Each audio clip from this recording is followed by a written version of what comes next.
it's not an exorbitant amount of money, a percentage against the cap when you compare him to other quarterbacks like Burrow. In fact, Burrow's the highest paid quarterback in the league. Yes. Goff is number 2. Yes.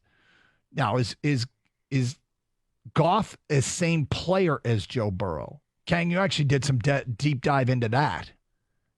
And what did you come up with? I came up with, I'm not saying Jared Goff is better than Joe Burrow, but the gap isn't as big, I think, what most people would think or have you believe. The thing is that Joe Burrow has over Goff for sure, that we all know for factual reasons, is that he's younger, right? But he's not some young buck. He's 27 years old. I was just going to say, he ain't that much. He came in the league already older. He had to transfer while he was in college. So the age gap between the two is 2 years, okay? In the last 7 years, Jared Goff has missed 4 games. And I'm not including the rookie year where he didn't start, in the beginning, right? Joe Burrow has missed 13 games in his first 4 years in the league. They actually have the exact same winning percentage right now in their career of .569. Their touchdown-interception ratio is very, very similar. Joe Burrow, a little better on the touchdowns. The interception rate, virtually exactly the same. Passer rating, Jared Goff, 93.6. Joe Burrow, 98.6. Burrow edge. But the QBR the last 2 years for Burrow, 60.8, 51.6.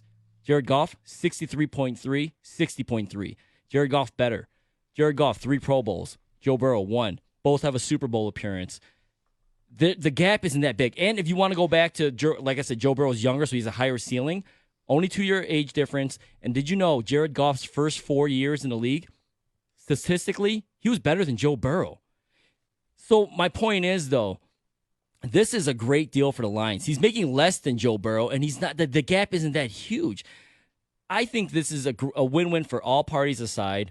I think Brad Holmes, like you said earlier, Doug, he's planning for the future. He knows he put this money out there knowing that what he has to do in the future with Aleem McNeil, Taylor Decker, possible free agents, possible rookies that have to re-sign.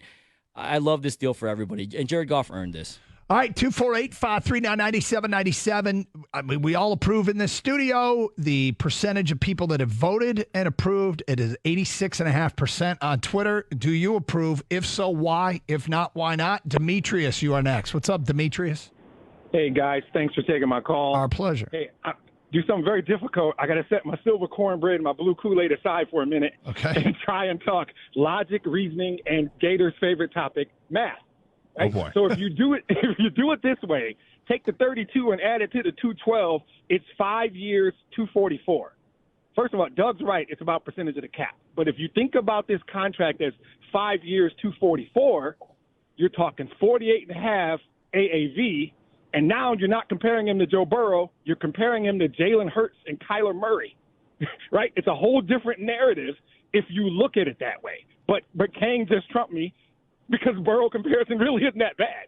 But I think that if you want to control the narrative, the 13% that are upset, if it was 48.8, would they be upset? Okay, because you're going on. Burrow, I see what you've done here. You've taken this coming season where he's probably pretty grossly underpaid and woven it into the next 5 years of Jared Goff. We are getting him actually at a discount on average over the next 5 years because he is so woefully underpaid the first year.